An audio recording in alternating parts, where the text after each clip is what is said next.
In this lesson, we want to talk about the applications of motors. When you're done, you will need to be able to identify the proper power supply for a motor. You should be able to describe the application of a three-phase versus a single-phase motor. You should be able to describe other motor applications.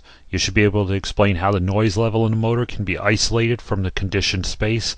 And you should be able to describe the various types of motor mounts and identify the various types of drive mechanisms. The proper motor must be selected for proper system performance. Motors have to be able to function in the operating environment, like we don't want sparks in areas with high oxygen or refrigerant or gases. Motors are selected based on the power supply, system requirements, motor insulation types, the classes, the bearing types, and the motors for mounting the motor. The power supply provides the correct voltage and sufficient current. The motor nameplate provides power requirements including voltage, current, frequency, phase, locked rotor amperage, and full load amperage. The motor should operate within 10% of the rated voltage. Motors have a service factor or a reserve horsepower.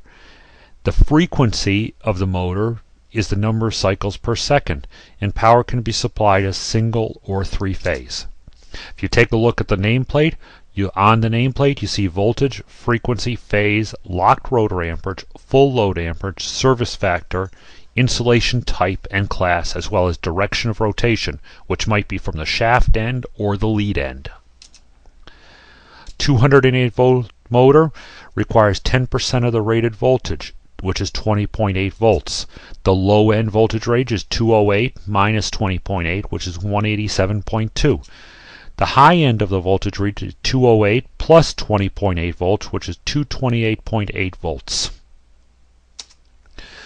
The conditions that an electric motor is in, the working conditions determine the type of motor to be used. Motors with centrifugal switches cannot be used in an explosive environment. Sealed motors are used in dirty locations, and drip-proof motors should be used in wet locations. The motor can safely operate up to a predetermined temperature. This is based on the insulation type or class. The insulation type determines the maximum allowable safe operating temperature. The insulation type rating is determined by the allowable rise in temperature above the surrounding ambient temperature. In other words, we want to make sure that the insulation on the windings does not melt, and thus causing a spark or short circuit. Maximum winding temperatures for Class A is 221 degrees, Class B is 266, Class F is 311, and Class H is 356. Bearing type is determined by the load and acceptable noise levels. Sleeve bearings are used on light loads and low noise levels. They're lubricated with oils. Ball bearings are noisier than sleeve bearings, but they're lubricated with grease, and they can handle higher loads.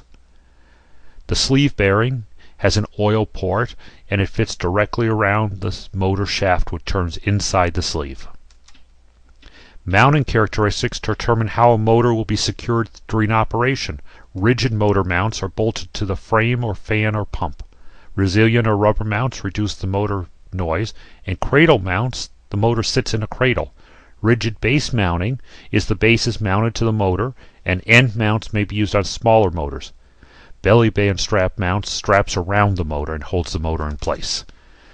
The drives connect the motor to the driven load.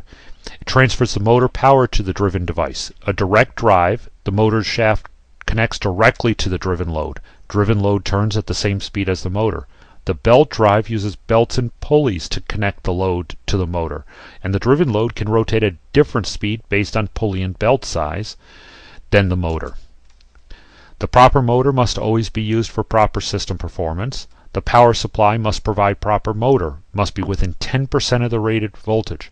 The working conditions determine the motor to be used. Sleeve bearings are much quieter than ball bearings, and the application determines the type of motor mount being used. Motors can be direct drive or belt driven applications.